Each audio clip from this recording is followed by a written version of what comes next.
अस्सलाम वालेकुम रहमतुल्लाह। दोस्तों, क्या आप जानते हैं कि ईरानी करंसी यानी कि ईरानी रियाल पाकिस्तान में अचानक महंगी हो गई है। जी हाँ दोस्तों, 1 करोड़ ईरानी रियाल की कीमत जो पहले तकरीबन 2500 रुपये थी, अब बढ़कर तकरीबन 10,000 रुपये तक पहुंच चुकी है। बात करें ये इजाफा क्यों हुआ है दोस्तों, इसमें बड़ी वजह अमेरिका और इजराइल के साथ जंगी सूरत हाल, आबनाए हाम्स पर बढ़ती हुई कशीदगी और पाकिस्तान में ईरानी खरीदारों की बढ़ती हुई डिमांड।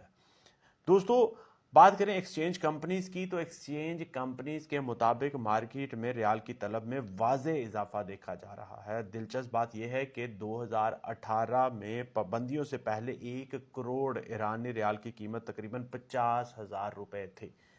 अब ये करेंसी इतनी सस्ती क्यों हो गई है और अब अचानक महंगी क्यों हो रही है? ये सब दोस्तों मार्केट की डिमांड और आलमी सूरत हाल का खेल है। याद रखें, सरमायाकारों के लिए अहम पैगाम जो मैं आपको देने जा रहा हूं कि करेंसी मार्केट याद रखें कि बहुत ही हसास होती है। यहाँ फैसले हमेशा मालूमात और तज्जिए के बुनियाद पर करें।